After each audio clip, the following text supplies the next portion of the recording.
दिन की सही शुरुआत डीडी न्यूज के साथ। नया सवेरा सोमवार से शुक्रवार सुबह 8 बजे सिर्फ डीडी न्यूज पर।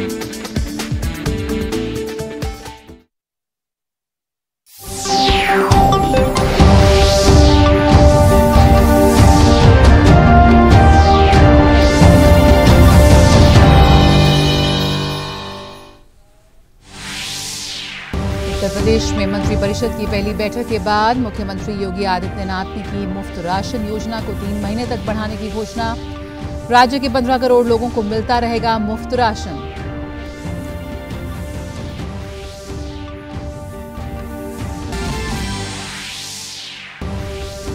केंद्रीय मंत्री अमित शाह ने अहमदाबाद स्थित 16 सिविल अस्पताल में स्पीच लैंग्वेज पैथोलॉजी कॉलेज और गरीब जरूरतमंद लोगों के लिए भोजन व्यवस्था का किया शुभारंभ।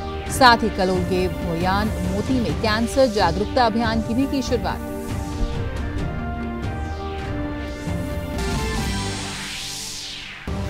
केंद्रीय सूचना व प्रसारण मंत्री अनुराग सिंह ठाकुर आज से 3 दिन की दुबई की यात्रा पर। यात्रा के दौरान केंद्रीय मंत्री सिनेमा, प्रदर्शनी और टेलीविजन जगत की प्रमुख हस्तियों के साथ सीईओ गोलमेज सम्मेलन में होंगे शामिल।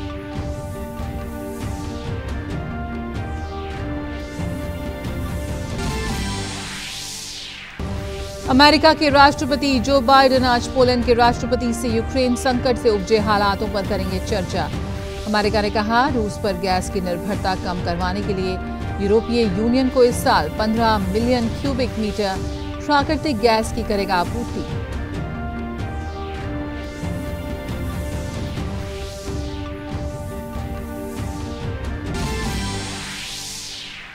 इंडियन प्रीमियर लीग 2022 का 15वां संस्करण मुंबई के वानखेड़े स्टेडियम में होगा शुरू।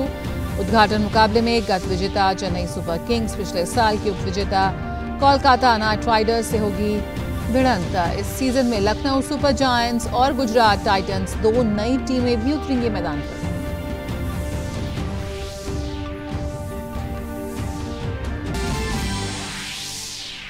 भारतीय महिला टीम ने सैफ अंडर 18 फुटबॉल खिताब पर किया कब्जा। आखिरी लीग मैच में बांग्लादेश से 0-1 के हार के बावजूद बेहतर गोल औसत के आधार पर सैफ अंडर 18 महिला फुटबॉल चैंपियनशिप के अपने नाम।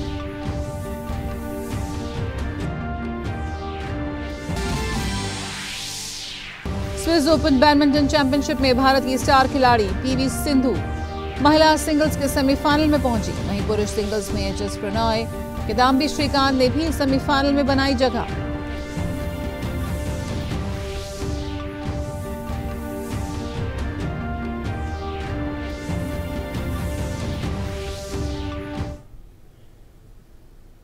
नमस्कार, मैं हूं जया सिन्हा। समाचारों में आप सभी का बहुत बहुत स्वागत है। शुरुआत करेंगे इस वक्त की अहम खबर के साथ। उत्तर प्रदेश के मुख्यमंत्री योगी आदित्यनाथ ने कैबिनेट मंत्रियों के साथ पहली बैठक की। इस बैठक में फैसला लिया गया कि यूपी में 15 करोड़ लाभार्थियों को 3 महीने और मुफ्त राशन दिया जाएगा। वहीं अन्न योजना को आगे बढ़ाने से जुड़े निर्णय की जानकारी खुद सीएम ने मीटिंग के बाद अपने दूसरे कार्यकाल की पहली प्रेस वार्ता के दौरान दी। कोरोना कालखंड में आदरणीय प्रधानमंत्री जी ने देश के हर नागरिक के लिए एक संबल प्रदान करते हुए प्रधानमंत्री अन्न योजना प्रारंभ की थी। इस योजना के अंतर्गत देश के 80 करोड़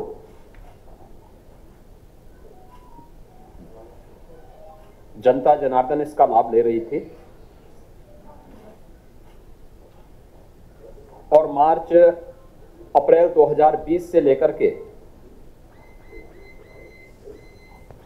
मार्च 2022 तक लगभग 15 महीनों तक इस योजना का लाभ सभी को देश के अंदर प्राप्त हुआ।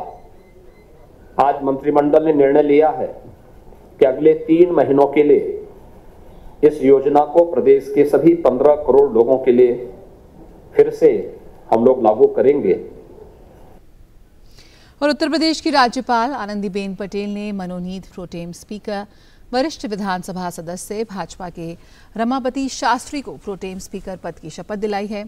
राजभवन में रमापति शास्त्री के इस शपथ ग्रहण समारोह के दौरान मुख्यमंत्री योगी आदित्यनाथ भी मौजूद थे। रमापति शास्त्री 8वीं बार विधायक होकर 18वीं विधानसभा में विधायक निर्वाचित हुए हैं। सदन के सबसे वरिष्ठ विधायक होने के कारण राज्यपाल ने उनको प्रोटेम स्पीकर नियुक्त किया था और आज उनको शपथ दिलाई गई है। प्रोटेम स्पीकर रमापति शास्त्री 28 तथा 29 मार्च को विधान भवन में नवनिर्वाचित विधायकों को पद एवं गोपनीयता की शपथ दिलाएंगे। केंद्रीय मंत्री अमित शाह गुजरात के दौरे पर हैं। अमित शाह ने अहमदाबाद के 16 सिविल अस्पताल में ऑर्टोलॉजी कॉलेज का उद्घाटन किया।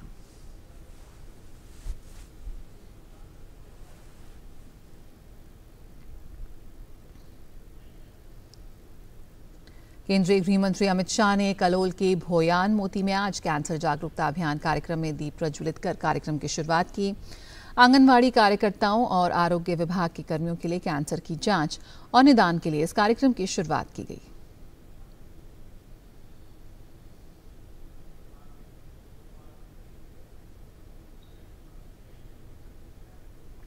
पश्चिम बंगाल में बीरभूम नरसंहार की जांच केंद्रीय अन्वेषण ब्यूरो की टीम ने शुरू कर दी है।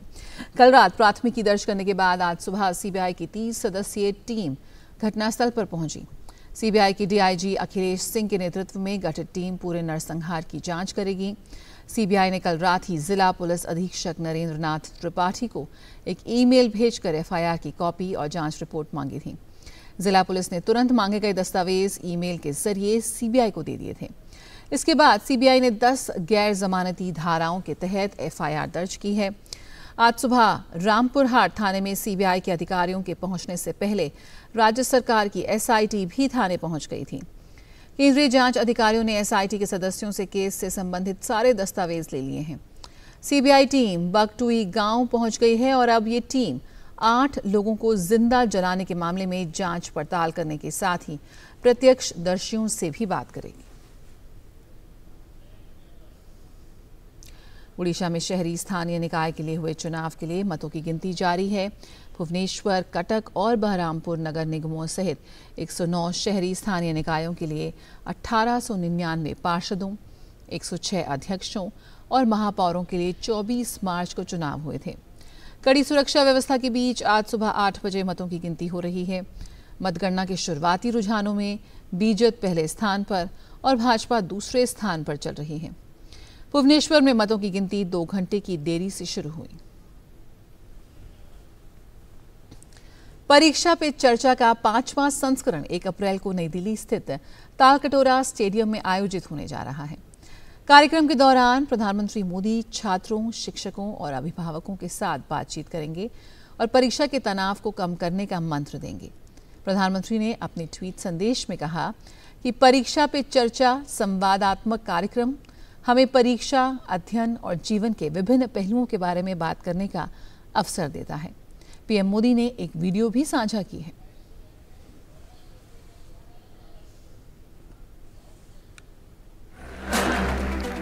जीवन को बनने के सपनों से जोड़ने के बजाय कुछ करने के सपनों से जोड़ना चाहिए।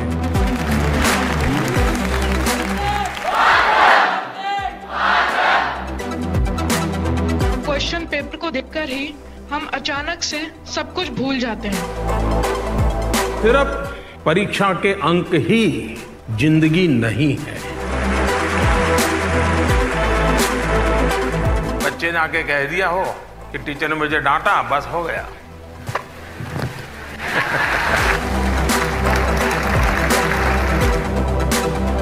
पहले मेरा बेटा पढ़ाई में बहुत अच्छा था, लेकिन अभी कुछ समय से ऑनलाइन गेम्स की तरफ उसका झुकाव कुछ ज्यादा ही बढ़ गया है। ये पबजी वाला है क्या? जब जब फील हुई एग्जाम्स की मिस्ट्री, जब कभी डरावनी लगी साइंस, मैथ्स और हिस्ट्री, प्रधानमंत्री नरेंद्र मोदी कराने आत्मविश्वास को हासिल लेकर आ रहे हैं परीक्षा पे चर्चा ऑन 1 अप्रैल। आपको लगता है कि जो बात आप अपने मम्मी पापा को नहीं कह पा रहे हैं वो आज मोदी जी सुना रहे हैं। आजकल के बच्चे प्रॉपर खाना नहीं खाना चाहते। ये मेरे सिलेबस के बाहर का विषय है।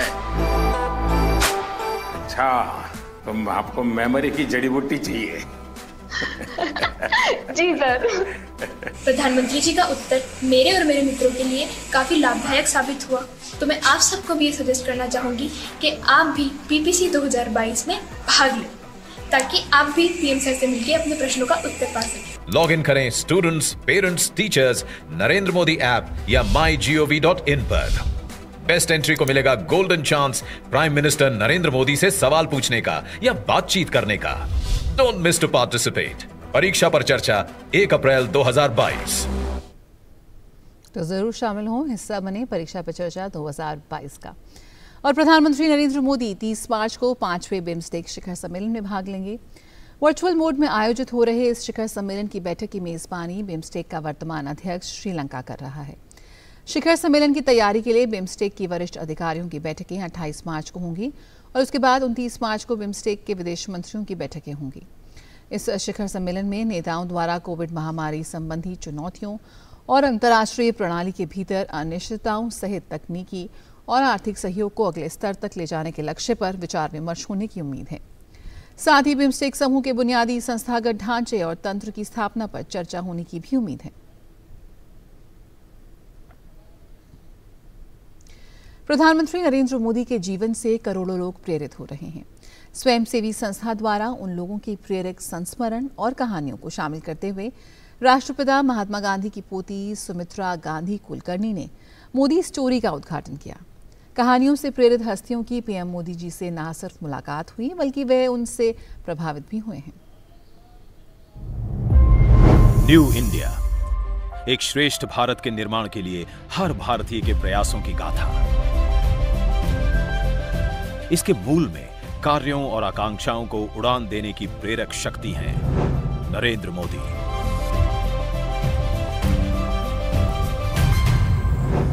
न जाने कितने लोग हैं जिन्हें मोदी जी के साथ काम करने का, उनके जीवन को करीब से देखने का अवसर मिला है। छत्रपति शिवाजी महाराणा प्रताप या गुरु गोविंद सिंह के बाद एक ऐसा प्रशासक, एक ऐसा शासक जो सजग प्रहरी है और एक सामान्य प्रजा में भी उनके लिए व्यापक स्वीकृति है। नरेंद्र भाई has been very respectful for my mother. He said कि rather than remove somebody else's line, you should draw your own longer line. हमको ऐसा फील बिल्कुल नहीं हुआ कि हम देश के प्रधानमंत्री के साथ हैं। जब इमरजेंसी लागू की, कभी कभी एक सरदार जी आते थे। बाद में मुझे पता पड़ा ये सरदार जी और कोई नहीं पर नरेंद्र भाई है। इनके पास हैं कई कहानियां, कई यादें, कई अनुभव। इन्हीं भावनाओं और अनुभवों को एक साथ लाने की एक अनूठी पहल मोदी स्टोरी। इसे लॉन्च किया महात्मा गांधी की पोती श्रीमती सुमित्रा गांधी कुलकर्णी ने। मैं दिल्ली में थी उन दिनों। This young man used to come and every now and then stay with us. We were good friends and that continues to be till today. उन्हीं सहयात्रियों के अनुभवों से हम समझें द मोदी स्टोरी। कोई स्वयंसेवक के घर उनको जाना, नरेंद्र भाई साइकिल लेके चलते थे, मैं भी उनके पीछे बैठता था। Many people talk about him being a great orator. I think he's even a bigger, better listener. We as secretaries go to him with some presentation and he finds out certain areas of the decision which are still not looked at. And he will say, what about this? अगर आपके पास भी है कोई ऐसी अनकही, अनसुनी कहानी, कोई ऐसा यादगार प्रसंग, तो हमारे साथ जरूर शेयर कीजिए। जुड़िए इस अभियान में। आज ही विजिट करें www.modistory.in। विश्व स्वास्थ्य संगठन और भारत सरकार ने पारंपरिक चिकित्सा के लिए WHO ग्लोबल सेंटर स्थापित करने के लिए एक समझौते पर हस्ताक्षर किए हैं। प्रधानमंत्री नरेंद्र मोदी ने वैश्विक पारंपरिक औषधि केंद्र की स्थापना संबंधी समझौते पर ट्वीट कर कहा, वैश्विक पारंपरिक औषधि केंद्र की स्थापना भारत के लिए सम्मान की बात। औषधि केंद्र पृथ्वी को स्वस्थ बनाने में सहायक होगा। हमारी समृद्ध परंपराएं विश्व समुदाय के लिए लाभकारी साबित होंगी। पीएम मोदी ने एक अन्य ट्वीट में कहा, भारत की पारंपरिक औषधियां और स्वास्थ्य पद्धतियां विश्व स्तर पर बेहद लोकप्रिय हैं। ये केंद्र हमारे समाज में स्वास्थ्य प्रणाली को और अधिक मजबूत करेगा। केंद्रीय आयुष मंत्री सर्बानंद सोनोवाल ने कहा कि भारत के लिए ये गर्व की बात है और इसका श्रेय प्रधानमंत्री नरेंद्र मोदी को जाता है। हमारे हर गांव में ये जो प्राचीन काल से हमारी परंपरागत जो चिकित्सा पद्धति चले आए हैं, जिसके जरिए हमारी समाज को सदियों से राहत देते आए हैं, आज इस पद्धति में जो लोग शामिल है, चाहे हीलर हो, प्रैक्टिशनर हो, प्रमोटर्स हो और किसान हो, सभी वर्गों को आज बहुत बड़ा एक सम्मान मिला है, स्वीकृति मिला है। Associated chambers of commerce and industry of India के कार्यक्रम में शामिल हुए केंद्रीय रेल और प्रौद्योगिकी मंत्री अश्विनी वैष्णव ने वित्तीय घाटे की 3 रणनीति, पब्लिक इन्वेस्टमेंट, नियंत्रित उपभोग के बारे में बताया। We decided to take the leap of faith. As a country, we decided to take the leap of faith. And Prime Minister Modi ji was so clear in his thinking, he decided to choose the path which had 3 elements. The first element was public investment. The second element was very focused consumption. And the third element was reforms and incentives for private investment. This is the path we decided to take. प्रधानमंत्री नरेंद्र मोदी कल सुबह 11 बजे आकाशवाणी से मन की बात कार्यक्रम में देश विदेश के लोगों से अपने विचार साझा करेंगे। ये इस मासिक रेडियो कार्यक्रम की 87वीं कड़ी होगी। आकाशवाणी और दूरदर्शन के समूचे नेटवर्क पर इसका प्रसारण होगा। आकाशवाणी समाचार की वेबसाइट और न्यूज़ ऑन मोबाइल ऐप पर भी कार्यक्रम उपलब्ध रहेगा। आकाशवाणी समाचार, दूरदर्शन समाचार, प्रधानमंत्री कार्यालय तथा सूचना और प्रसारण मंत्रालय के YouTube चैनलों पर भी कार्यक्रम सीधा प्रसारित होगा। आकाशवाणी से हिंदी प्रसारण के तुरंत बाद मन की बात कार्यक्रम क्षेत्रीय भाषाओं में भी प्रसारित होगा। क्षेत्रीय भाषाओं में इसे रात 8 बजे फिर सुना जा सकेगा। देश में कोरोना के मामलों में गिरावट दर्ज की जा रही है। स्वास्थ्य और परिवार कल्याण मंत्रालय के मुताबिक देश भर में पिछले 24 घंटों में 1660 मामले दर्ज किए गए हैं, तो वहीं पिछले 24 घंटों में 2349 मरीज उपचार करवाकर स्वस्थ हो चुके हैं, जिसके बाद देश में रिकवरी रेट 98.75% हो गया है। वहीं साप्ताहिक पॉजिटिविटी रेट वर्तमान में 0.29% दर्ज किया गया। दैनिक पॉजिटिविटी रेट भी 0.25% दर्ज की गई है। और देश में टीकाकरण का आंकड़ा भी तेजी से बढ़ रहा है, जिसके चलते देश में संक्रमण की रफ्तार धीमी पड़ गई है। कोविड महामारी के खिलाफ सबसे प्रभावी हथियार के रूप में शुरू किए गए टीकाकरण अभियान के तहत देश में अब तक 182 करोड़ 87 लाख से अधिक टीकों की खुराक दी जा चुकी है। वहीं पिछले 24 घंटों में 29 लाख से अधिक कोविड टीके लगाए गए हैं। सूचना और प्रसारण मंत्री अनुराग सिंह ठाकुर आज से 3 दिन की दुबई यात्रा पर हैं। इस दौरान वे सिनेमा और टेलीविजन जगत से संबंधित मुख्य कार्यकारी अधिकारियों और प्रमुख व्यक्तियों के साथ विचार विमर्श करेंगे। केंद्रीय मंत्री दुबई एक्सपो के भारतीय पेविलियन भी जाएंगे, जहां मीडिया और मनोरंजन सप्ताह मनाया जा रहा है। वे कल दुबई एक्सपो में भारतीय मीडिया और मनोरंजन उद्योग को वैश्विक स्तर तक ले जाने के विषय पर आयोजित कार्यक्रम में भाग लेंगे। 28 मार्च को केंद्रीय मंत्री दुबई फिल्म और टेलीविजन आयोग, दुबई विकास प्राधिकरण के कार्यकारी बोर्ड के सदस्य जमाल अल शरीफ से मुलाकात करेंगे। भोपाल में स्थित माखनलाल चतुर्वेदी राष्ट्रीय पत्रकारिता एवं संचार विश्वविद्यालय में चित्र भारती फिल्म महोत्सव का कल आरंभ हुआ। राज्य की संस्कृति एवं पर्यटन मंत्री उषा ठाकुर ने उद्घाटन समारोह को संबोधित करते हुए कहा कि फिल्म समाज को दिशा दिखाने का सशक्त माध्यम है। कार्यक्रम में शामिल अभिनेता अक्षय कुमार ने कहा कि 70 साल तक देश ने ऐसे प्रधानमंत्री का इंतजार किया जो ये बता सके कि हर घर में शौचालय होना चाहिए। उन्होंने कहा कि इस अहम मुद्दे पर प्रधानमंत्री नरेंद्र मोदी के स्वच्छता अभियान से जागरूकता आई है। इसके साथ ही उन्होंने कहा कि सिनेमा मनोरंजन का माध्यम तो है, लेकिन इसका उद्देश्य केवल मनोरंजन नहीं है। कुछ फिल्में सच दिखाने के साथ ही सामाजिक संदेश भी देती हैं। इस देश ने 70 साल एक प्रधानमंत्री के आने का इंतजार किया, जो देश को यह समझा सके कि हर एक के घर में शौचालय होना कितना जरूरी है। नतीजा यह हुआ कि आज हमारे देश में शौचालय घर घर में बना हुआ है या बन रहा है। मुझे हमारे प्रधानमंत्री की ये बात समझ में आई और मैंने एक छोटी फिल्म बनाई जिसका नाम है टॉयलेट एक प्रेम कथा। अमेरिकी राष्ट्रपति जो बाइडेन पोलैंड के दौरे पर हैं। वे आज पोलैंड की राजधानी वॉर्सो में पोलैंड के राष्ट्रपति आंद्रेजेज डूडा और अन्य लोगों के साथ बातचीत करेंगे। बाइडेन ने पोलैंड में तैनात अमेरिकी सैनिकों से भी मुलाकात की और दक्षिण पूर्व पोलैंड के ब्रेजेजो में विस्थापितों की स्थिति पर भी जानकारी ली।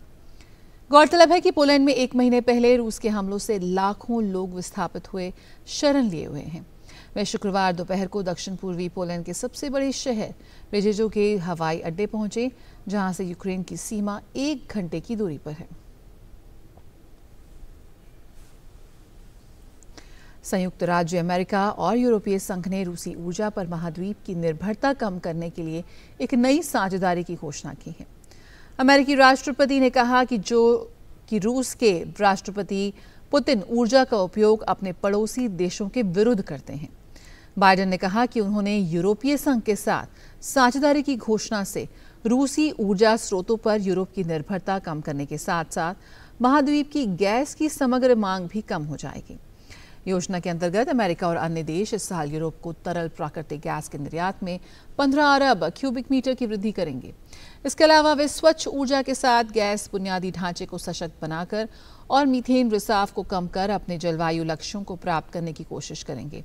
इससे वैश्विक तापमान नियंत्रित करने में मदद मिलेगी। यूरोपीय संघ की कार्यकारी प्रमुख उर्सुला वान डेर लेयन ने कहा कि यूरोप के लिए रूस से हटकर अन्य ऊर्जा आपूर्तिकर्ताओं के साथ साझेदारी बढ़ाना महत्वपूर्ण है। रूस द्वारा यूक्रेन में जारी हमलों के बीच एक वीडियो सामने आया है, जिसमें पूर्वी यूक्रेनी शहर रूबिजन में हुए रूसी हवाई हमलों के बाद आवासीय और सामुदायिक भवन बुरी तरह से क्षतिग्रस्त हुए दिखाई दे रहे हैं। वीडियो में क्षतिग्रस्त कारें, टूटी हुई खिड़कियां और इमारतों से धुआं उठता देखा जा सकता है।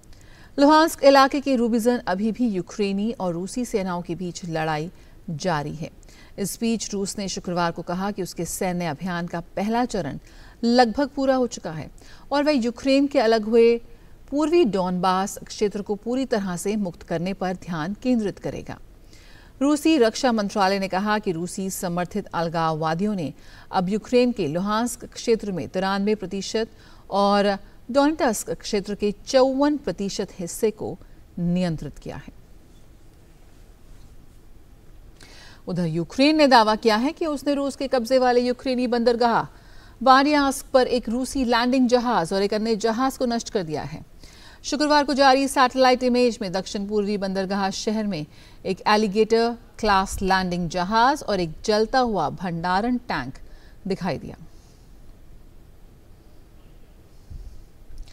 फ्रांस के राष्ट्रपति इमानुएल मैक्रों ने कहा है कि वह यूक्रेन की स्थिति और लोगों से मारियोपोल शहर से बाहर निकालने में मदद करने पर रूस के राष्ट्रपति व्लादिमीर पुतिन के साथ चर्चा करेंगे। मैक्रों ने ब्रसेल्स में एक संवाददाता सम्मेलन में कहा कि वे ग्रीस और तुर्की के साथ प्रयासों का समन्वय कर रहे हैं और उम्मीद है कि रूस को निकासी की अनुमति देने के लिए मना लिया जाएगा। बात करें खेल की दुनिया की तो आईपीएल 2022 का 15वां सीजन आज से शुरू हो रहा है। आईपीएल 2022 का पहला मुकाबला मुंबई के वानखेड़े स्टेडियम में चेन्नई सुपर किंग्स और कोलकाता नाइट राइडर्स के बीच होगा। आईपीएल के सीजन में लखनऊ सुपर जायंट्स और गुजरात टाइटंस 2 नई टीमें भी उतर रही हैं। 10 टीमों के टूर्नामेंट में लीग ग्राउंड में कुल 70 मुकाबले होने हैं। ये सारे मैच महाराष्ट्र में ही खेले जाएंगे। इसमें मुंबई के 3 वेन्यू शामिल हैं। 2011 के बाद ये पहला मौका होगा जब विश्व क्रिकेट में सबसे प्रतिष्ठित T20 ट्रॉफी के लिए 10 टीमें आपस में भिड़ेंगी। देश में कोविड-19 की स्थिति नियंत्रण में होने से 2019 के बाद पहली बार क्रिकेट प्रेमियों को स्टेडियम में जाकर मैचों का आनंद उठाने का मौका मिलेगा। IPL के सभी मैच भारत में खेले जाएंगे और स्टेडियम की क्षमता के 25% दर्शक इसे स्टेडियम में जाकर देख पाएंगे।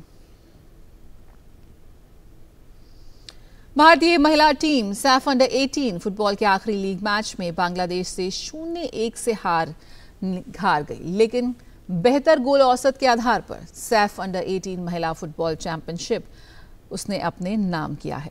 भारत का गोल अंतर +11 था, जबकि बांग्लादेश का +3। खेल के 63वें मिनट में बांग्लादेश की अकलीमा को राइट बैंक व सेंटर बैंक के बीच में गैप मिला। अकलीमा ने निशाने पर शॉट दागा, लेकिन भारतीय गोलकीपर पहले से ही सतर्क थी।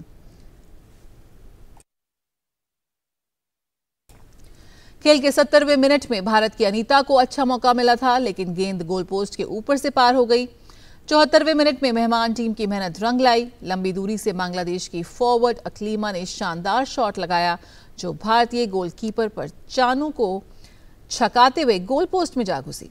भारत की लिंडा कोम ने सर्वाधिक गोल किए और टूर्नामेंट की मोस्ट वैल्यूएबल प्लेयर रही। बात करें स्विस ओपन बैडमिंटन चैंपियनशिप की, तो भारत की स्टार खिलाड़ी PV सिंधु महिला सिंगल्स के सेमीफाइनल में पहुंच गई हैं।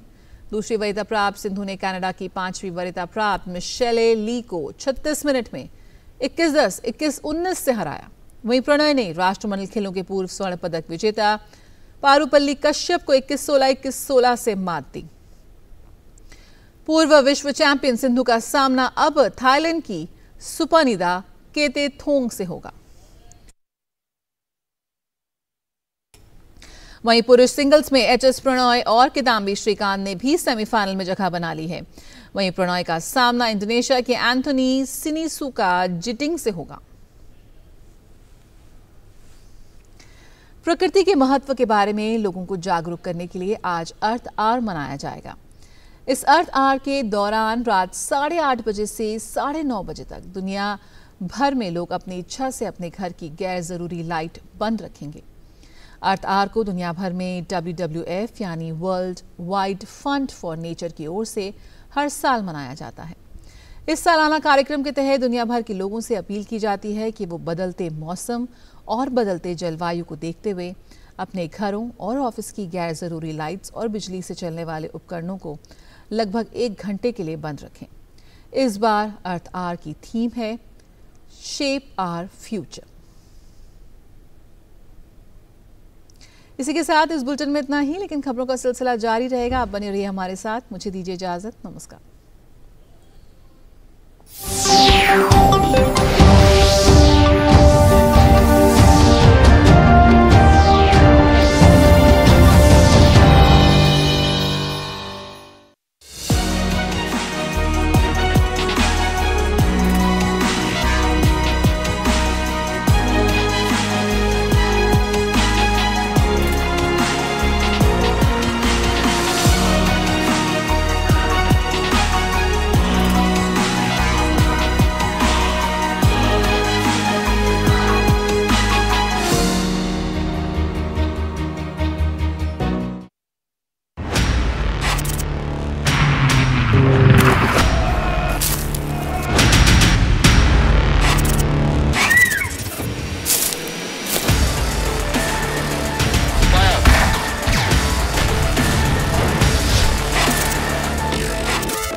दिन भर की हर अहम खबर को समेटे डीडी न्यूज का prime time show news night, जहां होती है देश दुनिया से लेकर खेल और बिजनेस की सुर्खियां। हर बड़ी कवरेज पर ग्राउंड जीरो पर तैनात हमारे संवाददाताओं की आंखों देखी। खासतौर पर पीएम मोदी की मुलाकात। बड़ी खबर पे हम करेंगे चर्चा। बड़ी खबरों पर विशेषज्ञों के साथ विस्तृत चर्चा। सटीक खबर, भरोसेमंद खबर और पैनी नजर। खबर ही नहीं, खबर का विश्लेषण। कब्जा कर देखिए न्यूज नाइट हर रात 8 बजे सिर्फ डीडी न्यूज।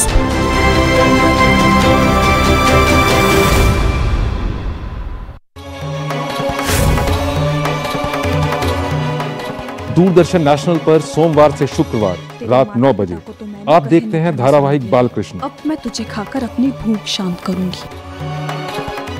कभी छूट जाए आपका कोई एपिसोड तो बिल्कुल न कीजिए फिक्र।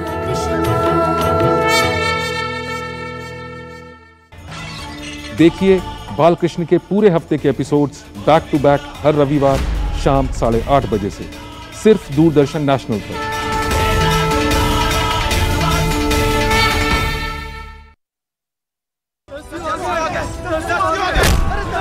दूरदर्शन नेशनल पर सोमवार से शुक्रवार रात 8:30 बजे आप देखते हैं धारावाहिक कोरस। कभी छूट जाए आपका कोई एपिसोड तो बिल्कुल न कीजिए फिक्र। देखिए कोरस के पूरे हफ्ते के एपिसोड्स बैक टू बैक हर शनिवार शाम 8:30 बजे से सिर्फ दूरदर्शन नेशनल।